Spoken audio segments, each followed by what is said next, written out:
तो यहाँ पे 2000 होगा। फिर यहाँ पर देखेंगे तो 5x + 7, यहाँ पे भी 18 की जगह पर क्या हो जाएगा 2000, 2000 और 2 शून्य इतना, यहाँ पर भी कितना हो गया 2 लाख। अब इस पे 2 lakh minus 21 lakh, sorry 2 lakh minus 2,10,000 तो कितना हो गया -10,000। फिर अब यहाँ पर देखेंगे -10,000 divided by -2, minus minus cancel, 10,000 को काटेंगे तो कितना 5,000 में। सेम क्वेश्चन है इसलिए अलग अलग नहीं बता रहे हैं। सेम क्वेश्चन बताने में समय क्यों लॉस करना, या समय का ही वीडियो में जाएगा। सिर्फ फर्स्ट बॉन्ड कितना हो गया 5,000 हो जाएगा, और सेकेंड बॉन्ड निकालने के लिए क्या करेंगे वही 30,000 माइनस x, तो 30,000 माइनस 5,000 तो कितना हो गया 25,000। यही हो गया हमारा सेकेंड का आंसर। फर्स्ट का आंसर था, सेकेंड का आंसर। अब आता है 19 खत्म हो गया, 20 नंबर। फिर 20 नंबर क्वेश्चन लैंग्वेज वाला ही है, इसको भी लैंग्वेज देखकर नहीं डरिएगा। यह क्वेश्चन कहता है कि द बुक शॉप, एक बुक शॉप है, of a particular school has 10 दर्जन केमिस्ट्री।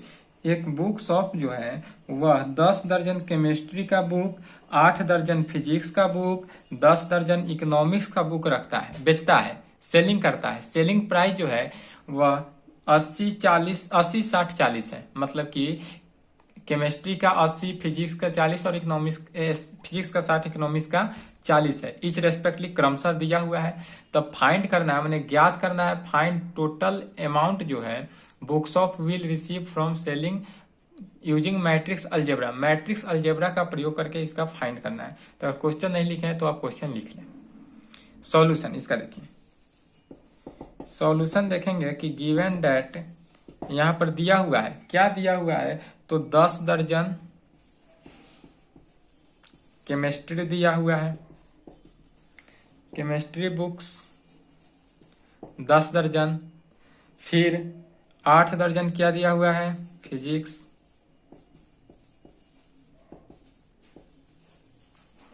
8 दर्जन फिजिक्स बुक्स। फिर 10 दर्जन क्या दिया हुआ है इकोनॉमिक्स, इकोनॉमिक्स का बुक दिया हुआ है। 10 दर्जन केमिस्ट्री का बुक, 8 दर्जन फिजिक्स का बुक और 10 दर्जन इकोनॉमिक्स का बुक दिया हुआ है। तो इसलिए नंबर ऑफ बुक्स अगर हम निकालें, इसलिए क्या निकालेंगे पहले कहेंगे, इसलिए therefore number of books, books का नंबर निकालना है। पहले कितना बुक हुआ, तो चूंकि 10 बुक दिया हुआ है, केमिस्ट्री में 10 दर्जन है, 1 दर्जन 12 बुक को 1 दर्जन कहा जाता है, इसलिए 12 से मल्टीप्लाई कर दिए तो यह कितना हुआ 120 बुक हुआ। बुकों की संख्या निकाल रहे हैं, नंबर ऑफ बुक, तो 120 बुक क्या हुआ in chemistry book, in chemistry book. Chemistry का बुक कितना है 120 गो। फिर 8 गुने 12 करेंगे तो 96 इन फिजिक्स का बुक है, फिजिक्स का बुक कितना है। फिर 10 गुने 12 करेंगे तो 120 फिर आया किसका इकोनॉमिक्स का, इकोनॉमिक्स बुक्स। वह दर्जन में था, हम दर्जन से क्या किए बुक में कन्वर्ट किए, तो इतना आया। अब इसके बाद हम मानेंगे लेट, माने क्या तो कहेंगे लेट, मान लिए ये मैट्रिक्स हमने कितना माना तो बुकों की संख्या, बुकों की संख्या कितना हुआ 120, 96, 120, तो इसको माने ए मैट्रिक्स हुआ हमारा 120, 96, 120। फिर बी मैट्रिक्स मानेंगे, बी मैट्रिक्स मतलब क्या हुआ इसका रुपीज, तो रुपीज दिया हुआ था, क्योंकि क्वेश्चन हमने मिटा दिया, क्वेश्चन यहाँ पर देख सकते हैं, यही क्वेश्चन है 20 नंबर क्वेश्चन। तो इसका रुपीज कितना कितना दिया हुआ है 80 रुपीज, 60 रुपीज और 40 रुपीज। तो इस प्रकार से लिखेंगे 80 रुपीज, 80, 60, 40, यह बी मैट्रिक्स माने। एंड सी मैट्रिक्स हमको तो निकालना ही है एक्स, टोटल अमाउंट कितना हुआ तो इस प्रकार निकालना है। यहां तक तो आपने लिख ही लिया होगा। अब इतना यहां पर, अब फिर इसके बाद क्या कहेंगे, इसलिए अब चूंकि हम जानते हैं कि A B is equal to C होता है, तो ए मैट्रिक्स को बी मैट्रिक्स से मल्टीप्लाई करके सी मैट्रिक्स के इक्वल कर दिए, आंसर वही हो गया हमारा। तो 120, 96, 120 को मल्टीप्लाई करना है कितना से, 80, 60, 40 से, और इज इक्वल टू करना है किसके, एक्स के। एक्स के इक्वल करेंगे।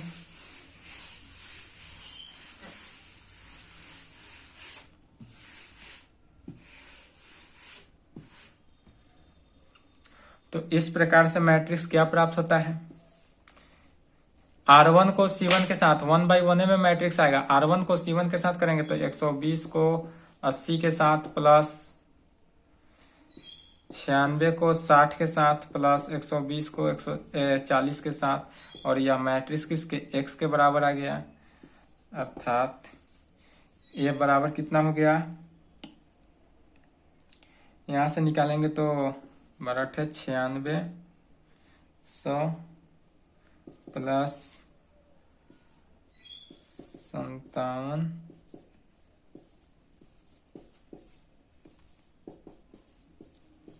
x। अब इस तीनों को ऐड करेंगे तो कितना आ गया, ऐड करने पर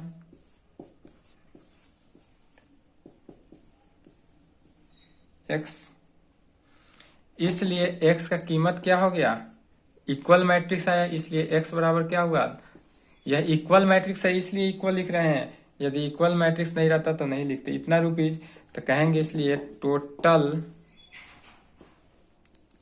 amount of books is equal to, total amount of book is equal to rupees 20,160। यही हमारा आंसर है, तो इसको भी लिख लेंगे। 20 नंबर क्वेश्चन है,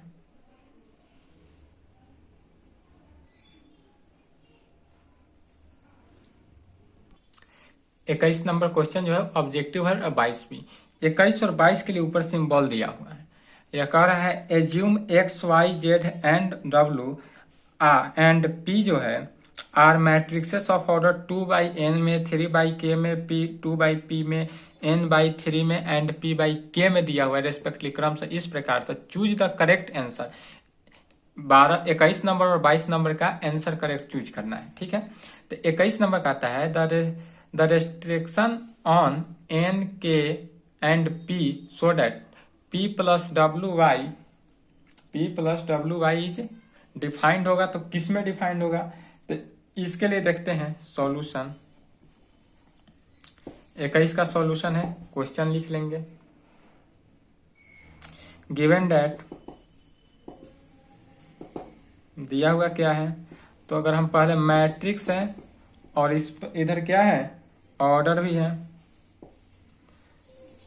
मैट्रिक्स भी है, ऑर्डर भी है। यदि यह ऊपर दिया हुआ है एक्स मैट्रिक्स है तो उसका ऑर्डर 2/n में, एक्स मैट्रिक्स का ऑर्डर 2/n में, वाई मैट्रिक्स है तो उसका ऑर्डर 3/n में, वाई मैट्रिक्स का ऑर्डर 3/n में है, 3/k में, 3/k में, जेड मैट्रिक्स का ऑर्डर 2/p में, जेड मैट्रिक्स का ऑर्डर 2/p में होगा। फिर डब्ल्यू मैट्रिक्स का ऑर्डर n/3 में, डब्ल्यू का n/3 में, और p मैट्रिक्स का ऑर्डर p/k में, और p का मैट्रिक्स का ऑर्डर क्या होगा, p/k में। यह हमारा गिवन मैट्रिक्स का ऑर्डर ऊपर दिया हुआ है, वहां से लिख लिए। अब इसमें हमको निकालना क्या है, तो निकालना है py प्लस, क्या निकालना है यहाँ पर, py प्लस wy। तो py प्लस wy निकालना है। यह डिफाइंड है, यह क्वेश्चन में ही गिवन है। तो इसमें से क्या होगा, y और y एक तरफ है, एक तरफ एक साइड है तो y कॉमन आ जाएगा। तो p plus W into Y जो है वह डिफाइंड है, तो कितना होगा, डिफाइंड है, यह दिया हुआ है, गिवन है। तो ऑर्डर ऑफ p, इसमें क्या हुआ कि ऑर्डर ऑफ p जो है वह इज इक्वल टू होगा ऑर्डर ऑफ w के, चूंकि p और w जुट रहा है। दो मैट्रिक्स को जोड़ने के लिए क्या होना चाहिए, ऑर्डर इक्वल होना चाहिए। तो p मैट्रिक्स और w मैट्रिक्स आपस में जुड़ रहा है, तो इसलिए p और w का ऑर्डर क्या होगा, इक्वल होगा। तो कहेंगे ऑर्डर ऑफ पी जो है वह इज इक्वल टू होगा किसके, ऑर्डर ऑफ डब्लू के। ऑर्डर ऑफ पी जो है ऑर्डर ऑफ डब्लू के इक्वल होगा। तो ऑर्डर ऑफ पी का ऑर्डर कितना है, पी का ऑर्डर पी बाई के है, तो पी बाई के जो है वह इज इक्वल टू होगा किसके, डब्लू का ऑर्डर कितना है, डब्लू का ऑर्डर एन बाई थ्री में, is equal to N by three में। तो इसलिए यहां से पी का वैल्यू क्या निकला, एन, और के का वैल्यू कितना निकला, three. P is equal to N और के बराबर थ्री लिख सकते हैं इस प्रकार। यहाँ से क्या निकला, पी बराबर एन एंड के बराबर थ्री। पी बराबर एन और के बराबर थ्री कहाँ है, तो पी बराबर एन और के बराबर थ्री, ऑप्शन ए। तो 21 का आंसर क्या हो जाएगा, ऑप्शन ए। 22 नंबर क्वेश्चन है कि इफ यदि n बराबर p हो then the order of the matrix 7x minus 5z is. तो यहाँ पर गिवन है सॉल्यूशन, गिवन डेट हमारे पास क्या दिया हुआ है, ऑर्डर ऑफ मैंने 7x माइनस 5z हमको निकालना है। तो 7x माइनस 5z कहने का मीनिंग ही हुआ क्या कि यह x का मैट्रिक्स का ऑर्डर जो है वह z के मैट्रिक्स के ऑर्डर के इक्वल होगा। जब दो मैट्रिक्स का ऑर्डर इक्वल होता है तभी दो मैट्रिक्स का जोड़ या घटाव संभव है। तो यहाँ सब्सट्रैक्शन है, माइनस है, तो दो मैट्रिक्स को घटाने के लिए ऑर्डर सेम होना चाहिए। तो यहाँ पर भी कहने का क्या मीनिंग हुआ कि ऑर्डर ऑफ एक्स मैट्रिक्स जो है वह इज इक्वल टू होगा किसके, ऑर्डर ऑफ जेड मैट्रिक्स के, ऑर्डर ऑफ जेड मैट्रिक्स के। तो यहां से देखेंगे कि एक्स मैट्रिक्स का ऑर्डर कितना है, 2/n। तो 2/n जो हो वह 2/n होगा, या फिर कितना है जेड का, तो ऑर्डर ऑफ जेड का कितना हो गया, 2/p। जेड का ऑर्डर कितना हो गया, 2/p। तो आंसर में 2/n भी होगा या 2/p भी होगा। तो ऑप्शन उस प्रकार से जिस प्रकार मिले, तो 2/n भी है, 2/n है, तो बी ऑप्शन हो गया। 2/p नहीं है तो 2/n है, तो ऑप्शन बी, यह हो गया ऑप्शन बी आंसर इसका, ऑप्शन बी 22 नंबर का। तो एनसीईआरटी एक्सरसाइज 3.1 एंड 3.2 मेरे तरफ से आज समाप्त हो चुका। आप जितने भी क्वेश्चन बनाए हैं, जितने भी क्वेश्चन का सॉल्व किए हैं, सभी को एकदम ध्यान से एकत्रित करके आप बढ़िया तरीका से रिवीजन करिए, क्योंकि रिवीजन के बिना यह क्वेश्चन कुछ भी नहीं है। मैथमेटिक्स ऐसा सब्जेक्ट है जो बिना रिवीजन के आप भूल जाइएगा। कितना हूं आप पढ़ लीजिए, बिना रिवीजन के आप भूलते जाइएगा।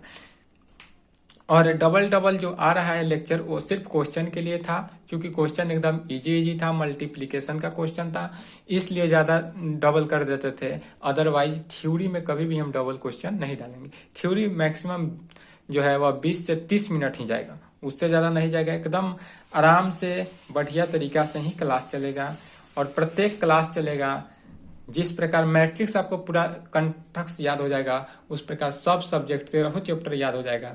और जिस प्रकार मैट्रिक्स बनाए एनसीईआरटी, तो हम पूरा क्वेश्चन सॉल्व कर रहे हैं एनसीईआरटी बेस पे ही। अदर लूसेंट, RS अग्रवाल, चाहे जो भी बुक हो, सब एनसीईआरटी बेस पे ही है। एनसीईआरटी पूरा कंप्लीट हो जाएगा। उसके बाद आप कोई भी क्वेश्चन बनाए, अगर आपको प्रॉब्लम हो तो आप दिए हुए नंबर जो है उस पर संपर्क भी कर सकते हैं। इस नंबर पे आप संपर्क भी कर सकते हैं या कमेंट भी कर सकते हैं। और 12th क्लास प्रत्येक चलेगा ही। और अगला होगा एनसीईआरटी 3.3। 3.3 के लिए जो है वह कुछ थ्योरी है, उस थ्योरी को देखेंगे, जैसे कि transpose of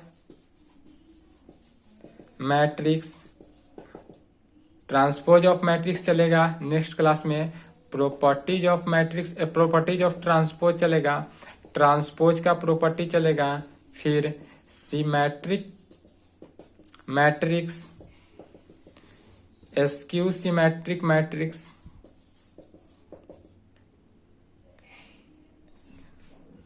skew symmetric matrix, यह जो है नेक्स्ट क्लास में चलेगा। Transpose of matrix, properties of symmetric, skew symmetric matrix, यह 2 से 3 क्लास में खत्म हो जाएगा इसका। उसके बाद एनसीईआरटी 3.3 बन जाएगा। तो आज के लिए इतना ही। बेस्ट ऑफ लक, अच्छा से कंटिन्यू क्लास करें। कोई भी हो क्लास जुड़वा सकते हैं। क्लास या 12th क्लास और 11th क्लास पूरा आपको लाइन बाय लाइन मिलेगा। ओके।